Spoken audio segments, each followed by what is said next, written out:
Hello everyone. तो इस set के अंदर हम क्वेश्चन डिस्कस करेंगे वेक्टर्स के। और ये वेक्टर्स के क्वेश्चन इसी तरह के कुछ क्वेश्चंस आपसे एग्जाम में भी पूछे जाते हैं। इन क्वेश्चंस को तरीके से कर लेना। इनके पीडीएफ मैं आपसे शेयर करता ही हूँ, उन पीडीएफ को जरूर देख लेना। तो अगर मैथमेटिकल फिजिक्स में कुछ भी नहीं किया है तो ये जितने भी सेट्स आने वाले हैं, 6-7 जितने भी सेट्स आएंगे इनको ढंग से करके जाना। Angle between vector a iota plus j और जे प्लस के, दो वेक्टर के बीच में एंगल निकालना है। तो उसके लिए क्या करते हैं, हमारे पास दो वेक्टर है, मान लो एक वेक्टर है ए और एक वेक्टर है बी। तो उनका जो डॉट प्रोडक्ट होता है वो होता है ए बी कॉस थीटा। तो कॉस थीटा की वैल्यू क्या होती है, a vector dot b vector on a vector और बी वेक्टर। तो कुछ ऐसा यहाँ पर करना है। तो यहाँ पर जो cos थीटा है उसकी वैल्यू हो जाएगी आयोटा प्लस जे का डॉट प्रोडक्ट कराना है किसके साथ, जे प्लस के और इनके मैग्नीट्यूड। तो आयोटा प्लस जे का जो मैग्नीट्यूड है वो बनेगा 1+1 और सिमिलरली जे प्लस के का बनेगा वो भी बनेगा 1+1। Cos theta iota dot J, iota निकल जाता है मेरे दिमाग से, आई डॉट जे। तो आई डॉट जे है वो जीरो हो जाएगा, तो जे डॉट जे बस यही बनेगा। तो यहाँ तो ऊपर रहेगा 1, नीचे रहेगा √2 और ये आ जाएगा 1/2। 1/2 कब आएगा, जब कॉस की वैल्यू कितनी होगी, पाई/3 60 डिग्री पे। तो इसका करेक्ट आंसर आ जाएगा पाई/3। नेक्स्ट क्वेश्चन पे आइए। ए डॉट बी क्रॉस सी बराबर 0। तो ये कंडीशन होती है कोप्लेनर्स की, है ना। तो यदि आपको लिखा हो ए डॉट बी क्रॉस सी की जो वैल्यू है वो 0 आ जाए, यानी कि A B C equals to 0, तो तीनों जो वेक्टर हैं वो क्या होते हैं, कोप्लेनर। करेक्ट आंसर क्या आ जाएगा, ए आ जाएगा। नेक्स्ट क्वेश्चन पे आइए। What is the volume of parallel pipe. Parallel pipe का मतलब ए क्रॉस बी वॉल्यूम निकालना है, ये निकालना है। इसका वॉल्यूम आई, ये हो गया ए, इसको मान लो बी और इसको मान लो सी। पहले निकाल लो बी क्रॉस सी। तो आई जे के, ये बन जाएगा 0 1 1 और ये हो जाएगा 1 0 1। यहाँ से सिंप्लीफाई करोगे इसको तो ये बनेगा आई 1 - 0 - जे और ये बन जाएगा 0 - 1 और प्लस के, ये हो जाएगा 0 - 1। तो ये हो जाएगा i cap plus j cap और माइनस के कैप, ये बन गई। अब आपको निकालना है a dot i cap plus j cap minus k cap. A की वैल्यू कितनी है, i plus j dot i plus j minus k equals to i dot i क्या हो जाएगा 1, जे डॉट जे क्या हो जाएगा 1 और के तो है नहीं, तो आंसर कितना आ जाएगा 2। इसका करेक्ट आंसर कितना आ जाएगा, 2 आ जाएगा। नेक्स्ट क्वेश्चन पे आइए। Value of gradient of r square, gradient of r square की वैल्यू निकाल। ग्रेडियंट ऑफ आर स्क्वायर करोगे तो मतलब आप कर रहे हो डेल अपॉन डेल आर और आर स्क्वायर। ग्रेडियंट जब भी करोगे तो उस क्वांटिटी का वेक्टर बन जाता है, इसका बनेगा 2r और are cap, 2r are cap. अब जो आर कैप है उस आर कैप को आप लिख सकते हो आर वेक्टर अपॉन मॉड, तो मॉड आर से आर कट गया तो ये वैल्यू आ जाएगी 2r वेक्टर। करेक्ट आंसर हमारे पास क्या हो जाएगा, B, 2r vector. Next question पे आइए। The value of gradient square मतलब डेल स्क्वायर 1/r। इसको आप ऐसे लिख सकते हो divergence of gradient of 1/r। Gradient of 1/r करोगे तो ये बनेगा माइनस, डाइवर्जेंस रहेगा ही, -1/r स्क्वायर बनेगा, वेक्टर भी आएगा साथ में, तो ये बन जाएगा 1/r स्क्वायर और आर वेक्टर, 1/r स्क्वायर और आर वेक्टर। अब यहाँ पर आप स्फेरिकल कोऑर्डिनेट वाला वो जो हम पढ़ते हैं किसमें, स्फेरिकल कोऑर्डिनेट में, और मैंने आपको उस पे खूबी क्वेश्चन कराए ईएमटी में, उसे सॉल्व कर दो आप इसको।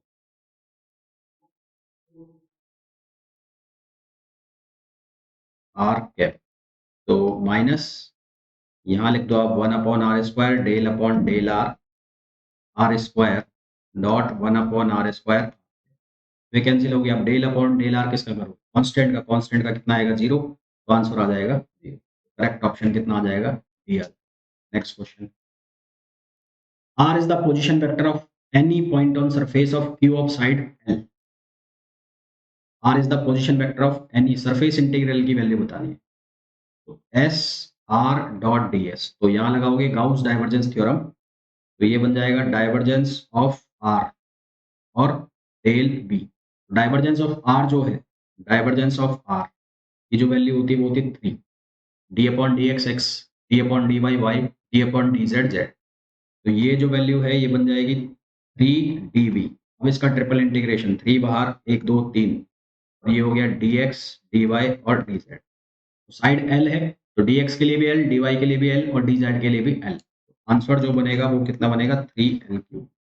करेक्ट आंसर कितना आ जाएगा 3l3। Next question, the value of del square r square. तो डेल डेल आर स्क्वायर, तो डेल इसका करोगे तो कितना बनेगा 2r, ये वेक्टर आएगा r कैप। अब यहाँ पर वही स्फेरिकल कोऑर्डिनेट लगाना है, तो ये बनेगा 1/r², del upon del r² और 2r। तो ये बनेगा 2r³ 2r³ का डिफरेंशिएशन करोगे तो ये बनेगा 6 हो जाएगा, 6r²। तो 6r² अपॉन r², तो आंसर कितना आ जाएगा 6। करेक्ट आंसर कितना आ जाएगा 6 आ। ठीक है, कितना आंसर आ जाएगा 6 आ जाएगा। नेक्स्ट क्वेश्चन पे आ जाओ। The polar plot of equation r equals to a theta. इसका पोलर प्लॉट होता है स्पाइरल, स्पाइरल। नेक्स्ट क्वेश्चन पे, if a is a constant vector then divergence of a cross r is equals to, a constant vector है तो a vector को मैंने लिख लिया a I cap plus a j cap plus a k cap, और r vector जो है उसको मैंने लिख लिया x I cap plus y j cap plus z k cap. यहाँ सबसे पहले a क्रॉस r निकाल लो, तो वो है बनेगा I cap j cap k cap 1 1 1, और ये हो गया x y z, ये बार आ गया ना। तो ये क्या बन जाएगा, इसका आप सॉल्व करो तो a I z minus y minus j, तो ये बन जाएगा z minus x, z minus x बनेगा ना, z माइनस एक्स प्लस के, ये बन जाएगा y minus x, y minus x. अब इसका आपको निकालना है डाइवर्जेंस, तो डाइवर्जेंस निकालना है इसका, डाइवर्जेंस नहीं, ये कर्ल है, ये कर्ल है, कर्ल। इसका निकालना है कर्ल, तो कर्ल ऑफ ए क्रॉस, तो ये कैसे लिखोगे आप, ये लिखोगे i j k, del over del x, del over del y और डेल ओवर डेल जेड, और ए क्रॉस आर की वैल्यू आप निकाल ही चुके हो, तो z minus y, z minus y minus z minus x, तो इसको आपने लिख दिया एक्स माइनस जेड, और ये हो गया वाई माइनस एक्स, और ए बाहर है, तो करो भाई ए आई डेल अपॉन डेल वाई करना है वाई माइनस एक्स का, तो ये कितना बनेगा 1 बनेगा, और ये बनेगा -1, तो माइनस माइनस प्लस हो जाएगा। ठीक है, इसी तरह से माइनस जे के केस में करोगे तो ये बनेगा -1, और इसका करोगे तो ये बनेगा -1, फिर करोगे के, तो के केस में करोगे तो ये बनेगा 1, और ये बनेगा माइनस माइनस 1 प्लस के, ये कितना हो जाएगा 2i cap plus 2j cap plus 2k cap, ये बन जाएगा 2 बाहर आ जाएगा तो 2a आई जे के, कॉन्स्टेंट वेक्टर है तो आंसर कितना आ जाएगा 2a आंसर। करेक्ट आंसर कितना आ जाएगा 2a। नेक्स्ट क्वेश्चन पे आ जाओ, the volume of parallel pipe. तो इसका तो आप निकाल सकते हो, आंसर में डायरेक्ट बता रहा हूँ, आपको करना क्या है a cross b cross c करना है, तो आंसर इसके अकॉर्डिंग निकालना 1 2 3 4 5 6 7 8 10, इसका आंसर आएगा 3, ये निकाल लेना। नेक्स्ट क्वेश्चन पे, the area of triangle whose base, area निकालना है ट्राइंगल का, तो a क्रॉस b निकाल लो पहले, तो a क्रॉस b निकालोगे तो i j और k, ये हो गया 5 -3 और 4, और ये हो गया 0 1 और -1, तो यहाँ से इसको सॉल्व करोगे तो ये बनेगा -1i plus 5j plus 5k, तो a क्रॉस b का मॉड निकालोगे तो 1 प्लस 25 प्लस 25, ये हो गया √51। एरिया जो होता है एरिया, वो क्या होता है mod a cross b equals to √51/2, तो करेक्ट आंसर क्या आ जाएगा √51/2। नेक्स्ट क्वेश्चन में आइए, डाइवर्जेंस ऑफ 1/r वेक्टर का मॉड है, डाइवर्जेंस नहीं, ग्रेडियंट है सर, ये मॉड में ले रखा है, यानी कि 1/r लिखा हुआ है, सीधी सी बात है। तो इसको जब आप करोगे तो ये क्या बनेगा, -1/r²। करेक्ट आंसर कौन सा आ जाएगा, सी आ जाएगा। नेक्स्ट, विच आउट, इनमें से कौन कंजर्वेटिव है? कंजर्वेटिव के लिए क्या होता है, कर्ल किसी भी क्वांटिटी का क्या होना चाहिए, 0 होना चाहिए। तो ये क्या हो जाता है, कंजर्वेटिव भी, कंजर्वेटिव एंड इररोटेशनल, कंजर्वेटिव एंड इररोटेशनल दोनों चीजें हो जाती हैं।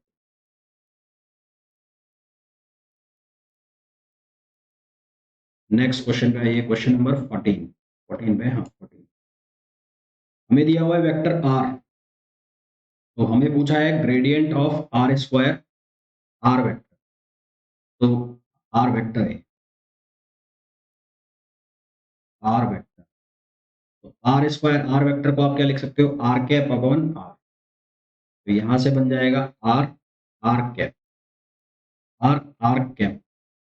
ठीक, तो अब यहां पर लगा दो आप स्फेरिकल कोऑर्डिनेट, तो 1/r², डेल/डेल r। मैंने कुछ गलत किया, हाँ गलत कर दिया। इसको आर वेक्टर को आपको ऐसे लिखना है, r⁻, और तो ये हो जाएगा r³ r⁻। तो ये r² और r³ और r⁻, तो ये बन जाएगा 1/r², 1/r² डेल/डेल r, और ये बन जाएगा r⁻5 और r⁻। तो 1/r², इसका डिफरेंशिएशन करना है, तो ये बनेगा 5r⁻4, और फिर सॉल्व करोगे तो ये बन जाएगा 5r²। करेक्ट ऑप्शन क्या हो जाएगा, बी हो जाएगा। नेक्स्ट क्वेश्चन का ये हमें बोला है कि r² की जो वैल्यू है वो किसके बराबर है, x² + y² + z² के बराबर है। तो ग्रेड ऑफ r⁻n बताना है, ग्रेड ऑफ r⁻n।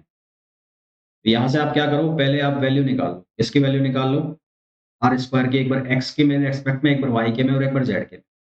तो इसको x के रेस्पेक्ट में डिफरेंशिएट करो, तो ये बनेगा 2r del r upon del x। तो ये बनेगा कितना, 2x। तो x ये बन गया del r upon del x की value x upon r। Similarly यहाँ से आप del r upon del y बना सकते हो, तो वो बनेगा y अपॉन r। सिमिलरली आप del r upon del z बना सकते हो, तो वो कितना बनेगा, z अपॉन, तीन वैल्यू बन गई। ग्रेड r पावर n करना है आपको, grade of r power n। तो अगर आपको r पावर n का ग्रेड करना है, कुल मिलाकर आप क्या कर रहे हो, del r upon del x कर रहे हो, मान लो एक के रेस्पेक्ट में कर रहे हो, r पावर n, ना ऐसा ही तो बना रहे हो। इसका जब ग्रेड बनाओगे, इसका जब ग्रेडियंट करोगे, एक बार आप x के रेस्पेक्ट में कर रहे हो, एक बार y के रेस्पेक्ट में, और एक बार z के रेस्पेक्ट में, तो इसका आप ग्रेड निकाल रहे हो। तो x के रेस्पेक्ट में निकालोगे तो क्या बनेगा, n r power n-1 del r upon del x, n r power n-1। जब आपने del r upon del x यहाँ से निकाला तो उसकी वैल्यू क्या थी, x अपॉन, तो ये वैल्यू क्या बनी, n r power n-2x। Similarly, similarly क्या बन जाएगा, सिमिलरली ये बनेगा n r पावर n-2y और n r पावर n-2z।